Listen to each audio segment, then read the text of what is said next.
नमस्कार, मैं Rajkumar Maurya R K. Maurya commerce classes में आपका स्वागत है। आप पढ़ रहे हैं valuation of share chapter.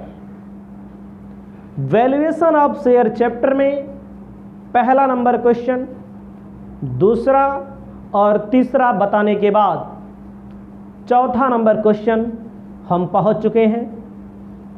Question में बैलेंस शीट बनी रहती है। जब बैलेंस शीट बनी रहती है तो कहता है following is the balance sheet of Ishan steel limited. Following the balance sheet of Ishan steel limited. उसके बाद equity and liabilities. Equity and liabilities में share holder fund, share holder fund में शेयर कैपिटल। शेयर कैपिटल में आप देखेंगे तो 50,000 share, 10 रुपये का एक share. Reserve and surplus. Non current liability. Non current liability में long term borrowing, 10% debenture. Current liability trade payable, provision for taxation, proposed dividend. ये सभी लायबिलिटीज दी गई हैं। लायबिलिटीज के बाद जब हम आगे बढ़ेंगे तो एसेट्स दिया होता है। Non current assets building, plant and machinery, furniture. Current assets inventory, trade receivable, cash at bank दिया है। बैलेंस शीट के अलावा बहुत सारी चीज़ें दी गई हैं। द नेट प्रॉफिट कंपनी का after deducting all working expenses, provision for depreciation and taxation. सभी खर्चों को घटाने के बाद, सभी डिप्रिसिएशन को घटाने के बाद, सभी टैक्स को देने के बाद दिया गया है फ़ायदा। 2011 में 85,000 रुपये का, 2012 में 90,000 रुपये का, 2013 में 95,000 रुपये का, 2014 में 90,000 रुपये का, 2015 में 1 लाख रुपये का। कहते हैं बिल्डिंग एंड फर्नीचर को रिवैल्यूएट किया गया है। रिवैल्यूएट करने के बाद पता लगा बिल्डिंग 2,70,000 की हो गई है। पहले बिल्डिंग 2,30,000 की थी, बैलेंस शीट में चेक करेंगे तो बाद में 2,70,000 हो गई। और फर्नीचर पहले कितने का था? फर्नीचर पहले 1,30,000 का था, 1,10,000 का हो गया। The fair return in industry in which the company is engaged may be taken at 10%। मतलब कि नॉर्मल रेट ऑफ रिटर्न की जो बात आती है 10% दिया गया है। इसी कहता है find out value each after taking consideration value of goodwill, number of based 3 year purchase, super profit method के आधार पर। आपको मैं बताना चाहता हूं, मैंने पहले भी बताया है, यदि आपने वैल्यूएशन ऑफ गुडविल का चैप्टर नहीं पढ़ा है तो इस चैप्टर को पढ़ने के पहले वैल्यूएशन ऑफ गुडविल का चैप्टर आपको पढ़ना जरूरी है। तो कोई बात नहीं है, सबसे पहले क्वेश्चन को सॉल्व करने के लिए आपको गुडविल का मालूम करना जरूरी है। आप गुडविल मालूम करेंगे। गुडविल किस मेथड से निकालना है? सुपर प्रॉफिट मेथड से आपको गुडविल निकालना है।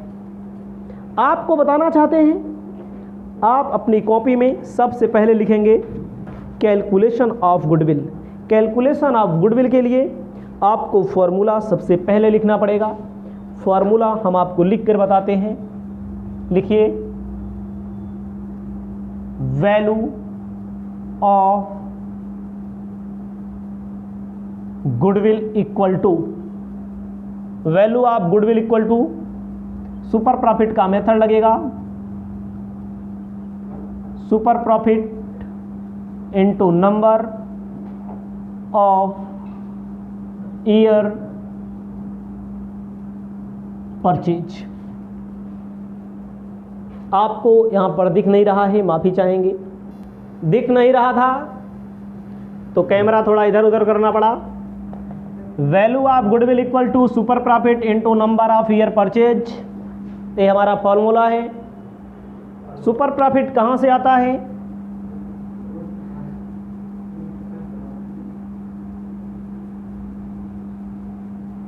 Actual average profit minus normal profit. Actual average profit में से नॉर्मल प्रॉफिट माइनस कर देते हैं। अब नॉर्मल प्रॉफिट कहाँ से आता है?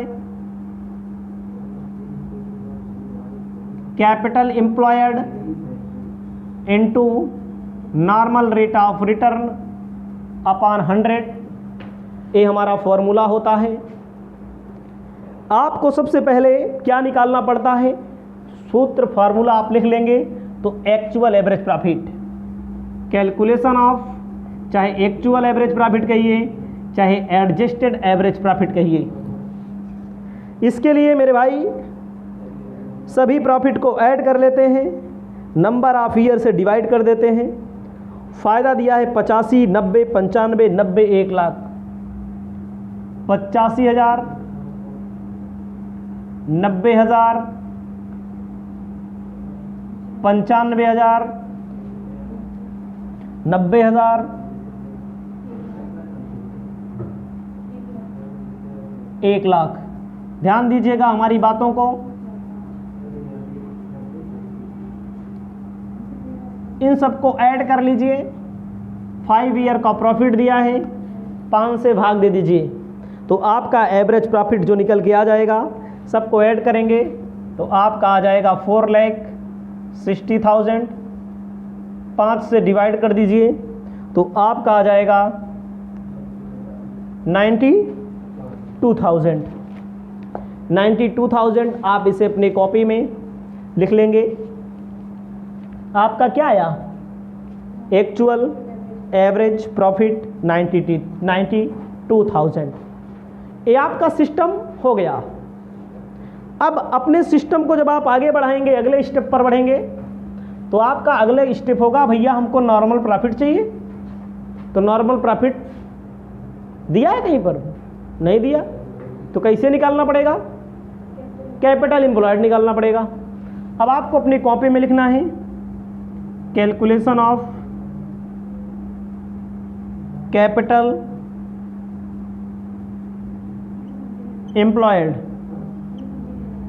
कैलकुलेशन ऑफ कैपिटल एम्प्लॉयड की बारी आएगी। कैलकुलेशन ऑफ कैपिटल एम्प्लॉयड के लिए सभी एसेट्स को ऐड कर लिया जाता है, लायबिलिटीज़ को लेस कर दिया जाता है। एसेट्स में जब आएंगे तो कुछ एसेट्स ऐसी होती हैं जो बैलेंस शीट में दी गई रहती हैं, लेकिन एडजस्टमेंट में कहा रहता है कम हो गया, ज़्यादा हो गया। भाई आज कोनो सामान 10 रुपये का है, कल 11 का हो जाए, कम ज़्यादा होता रहता है। तो में बोला गया है land and building balance sheet में जब आप देखेंगे, चेक करेंगे, लैंड एंड बिल्डिंग जब बैलेंस शीट में आप चेक करेंगे तो 2,20,000 की थी, 30,000 की थी। तो आपको लिखना है बिल्डिंग 2,30,000 की थी तो वर्तमान में कितने की हो गई, 2,70,000 की हो गई। Plant and machinery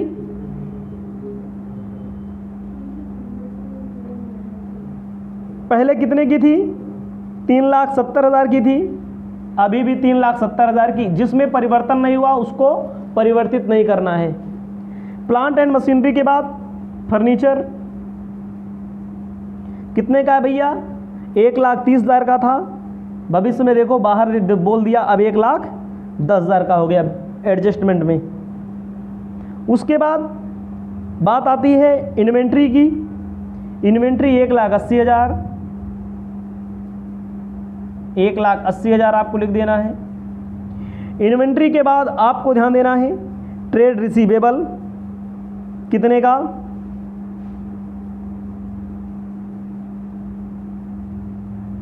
1,30,000। Cash at bank 50,000 रुपये का।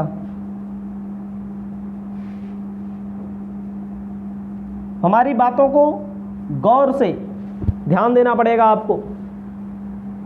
मैंने क्या बोला, सभी एसेट्स को ऐड कर लो, चाहे करेंट एसेट्स हो चाहे फिक्स एसेट्स हो। मान लीजिए क्वेश्चन में कहीं कहीं आपको मिल जाता है प्रीलिमिनरी एक्सपेंसेस, उसको छोड़ दिया जाता है, कृत्रिम संपत्तियों को छोड़ दिया जाता है। फिर माइनस कर, फिर उसको किसको छोड़ेंगे, discount on issue of share, discount on issue of debenture, मतलब कि जो ऐसी एसेट्स नहीं है लेकिन उसको एसेट्स मान लिया गया है। सभी एसेट्स को ऐड कर लो। बिल्डिंग बढ़ गया था, फर्नीचर कम हो गया था, तो रीवैल्यूएशन का मूल्य जो दिया रहेगा, चाहे बड़ा रहेगा चाहे घटा रहेगा, वही वाला लिखा जाएगा। ऐड करेंगे 11,10,000 रुपये आएगा ऐड करने के बाद। अब इसमें से लेस किया जाता है आउटसाइड लायबिलिटीज़। जब आउटसाइड लायबिलिटी की बात आएगी तो बैलेंस शीट में आपको देखना पड़ेगा लॉन्ग 10% डिवेंचर दिया है, 10% डिवेंचर दिया है 50,000 कितने का, 1.5 लाख रुपए का। ऐसे डायरेक्ट लिख देते हैं, इसे माइनस कर लिया जाएगा, आप लोग होशियार हैं इतना।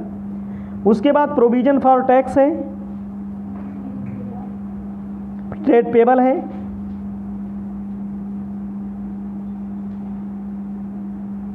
प्रोविजन फॉर टैक्स कितना है,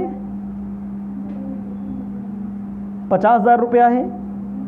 प्रपोज डिविडेंड है, नहीं प्रपोज डिविडेंड नहीं लिखा जाएगा। ट्रेड पेबल है, ट्रेड पेबल कितने का है, 80,000 का।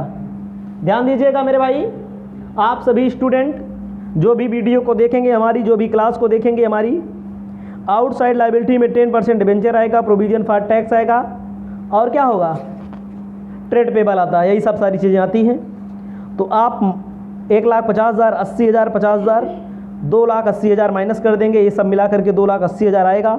माइनस करेंगे तो आपका बचेगा 8,30,000। यहाँ तक आपको दिख रहा है 8,30,000, सबसे नीचे 8,30,000 लिखा गया है। लेकिन हाफ 8,30,000 रुपया आया आपका।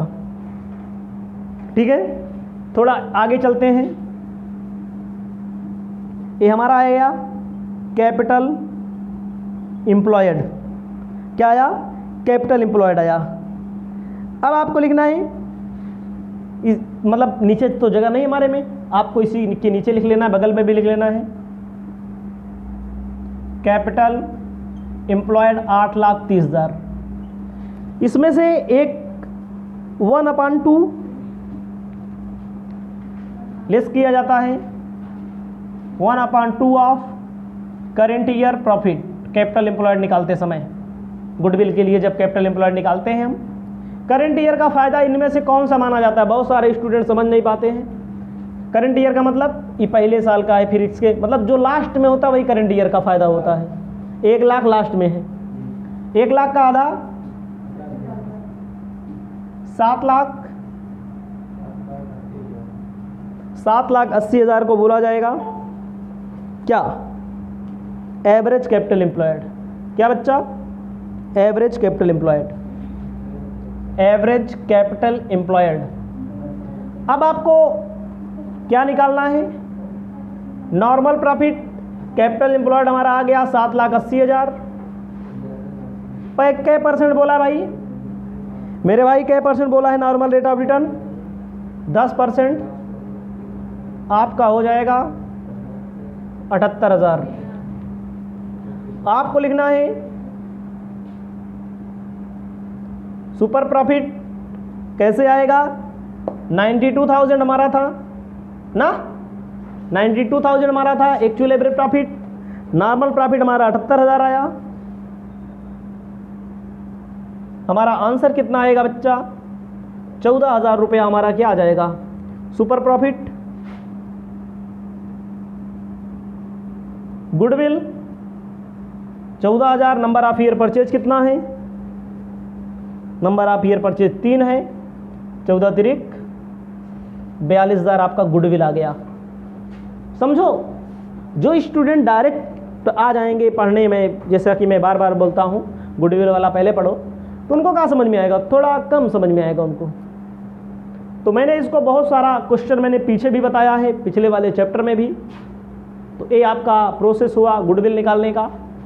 हम थोड़ा आगे बढ़ेंगे, जब हम थोड़ा आगे बढ़ेंगे तो हमें क्या मिलेगा, वैल्यूएशन ऑफ गुडविल शेयर निकालने के लिए पहले इतना आप लिख लीजिए, समझ लीजिए, उसके बाद आगे बढ़ने की कोशिश करिए।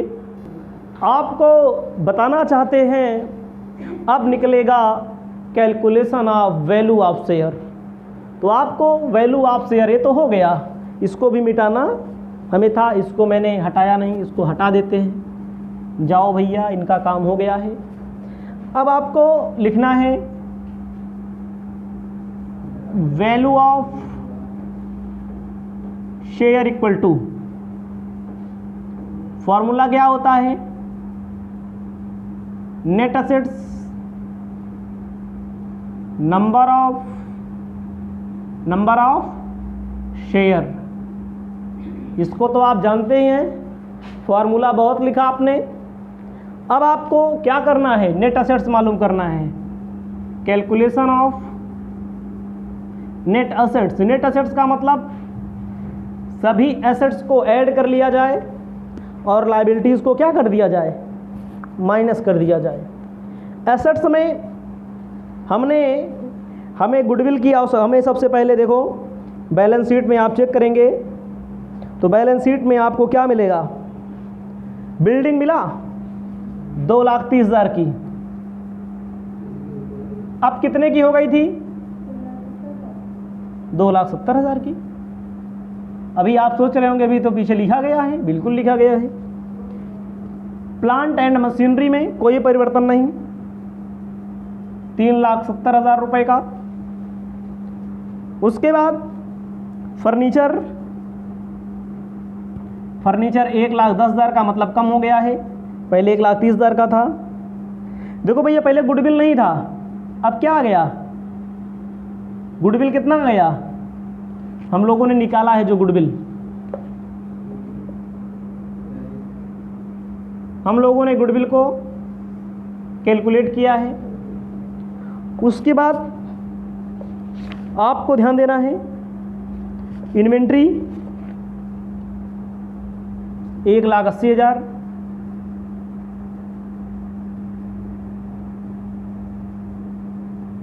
इन्वेंट्री के बाद ट्रेड रिसीवेबल 1,30,000, कैश 50,000। सबको बच्चा जोड़ लो, 11,52,000। पहले 11,10,000 आया था, इसके पहले वाले में गुडविल नहीं था। तो ये आपका हो गया टोटल असेट्स। लेस कर लो आउटसाइड लायबिलिटीज, कितना, आउटसाइड लायबिलिटी में 10% डिवेंचर है, 1,50,000 रुपए का। ट्रेड पेबल है 80,000 रुपए का। प्रोविजन फॉर टैक्स है 50,000 रुपए का। आपका आ जाएगा 8,72,000, इसको बोलेंगे नेट असेट्स। नेट असेट्स आपका आ चुका है। आपको हम बताना चाहते हैं वैल्यू ऑफ शेयर हो इक्वल टू 8,72,000 भागे नंबर ऑफ शेयर कितना है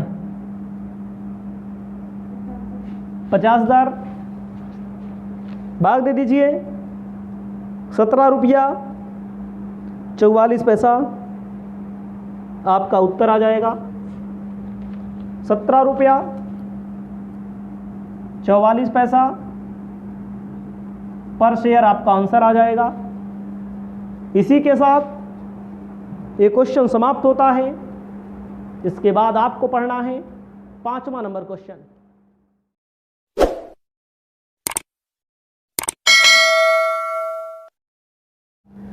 आप पढ़ रहे हैं वैल्यूएशन ऑफ शेयर चैप्टर। इस वीडियो के माध्यम से आपको बताने जा रहे हैं क्वेश्चन नंबर 5। कहता है the following is the balance sheet of mister H Desai and company. H Desai and company कहते हैं equity and liabilities. Equity and liabilities में शेयर होल्डर फंड में शेयर कैपिटल में देखो साफ साफ बोला है ब्रैकेट के अंदर 10,000 शेयर ऑफ 10 रुपीज ईच ना, 10,000 शेयर हैं, एक शेयर 10 रुपए का, शेयर कैपिटल में 1 लाख लिखा है। रिजर्व एंड सरप्लस में journal reserve, tax reserve, statement of profit loss. Current liability में ट्रेड पेबल में creditor, work man saving account. Assets में आएंगे non current assets. Non current assets में फिक्स दिया है land and building at cost less depreciation, plant and machinery at cost less depreciation, trademark, current assets, inventories, trade receivable, ठीक है, जिसको debtor कहा गया है ब्रैकेट में, और कैश एट बैंक दिया गया है। कहते हैं द प्लांट एंड मशीनरी की वैल्यू जो हुई है 60,000 रुपया वर्थ कर गई है, मतलब बढ़ गई है। लैंड एंड बिल्डिंग 1,30,000 रुपया है, बढ़ गई है। पहले लैंड एंड बिल्डिंग 70,000 की थी, सॉरी लैंड एंड बिल्डिंग कितने की थी, 70,000 की थी, बढ़ गई है। प्रॉफिट दिया गया है, ठीक है। डेटर से रिलेटेड बैड हो गया है, बैड का मतलब 5,000 डूब गया है, कोई बात नहीं है। तो आपको बताना चाहते हैं ट्रांसफ़र 20% प्रॉफिट, फायदे का 20% रिजर्व में ट्रांसफ़र किया जाता है।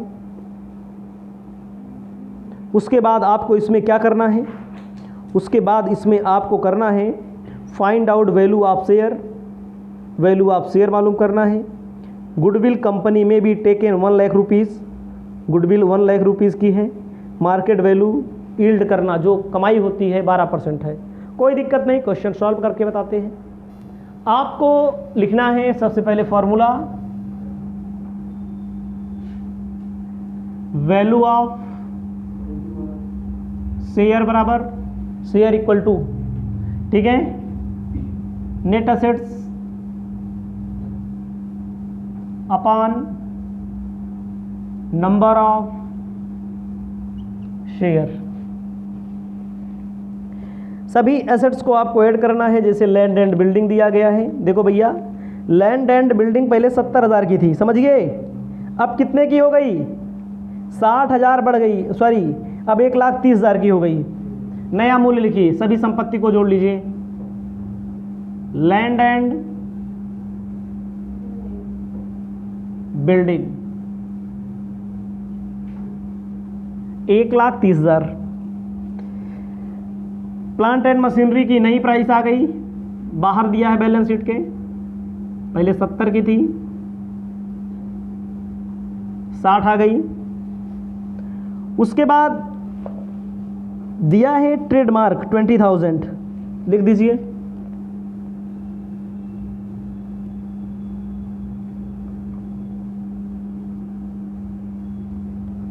उसके बाद इन्वेंट्री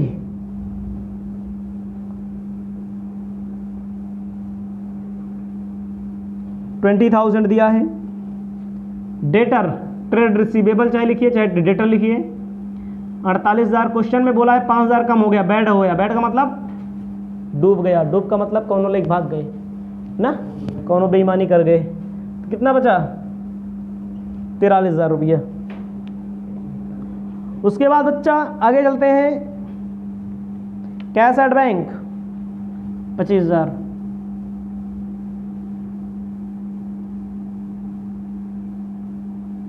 $25,000, 1,30,000, 60,000, 20,000, 20,000, 43,000, 25,000 जोड़ लो बच्चा, 2,98,000 आ जाएगा। 2,98,000 आ जाए भैया। लेस कर दो, कहाँ लेस करते हैं, आउटसाइड लायबिलिटी। आउटसाइड लायबिलिटी में क्या करते हैं, देखो भैया, लेकिन लाउड लायबिलिटी हटा दो। गुडविल में 1 लाख की मिल गई है ना, क्वेश्चन में दिया है, निकालना नहीं है, 1 लाख की दी गई है, हट लगा दिया गया, जोड़ लेंगे 3,98,000। लेस कर देते हैं, ये आपकी हो गई क्या टोटल असेट्स। लेस कर देते हैं टैक्स रिजर्व,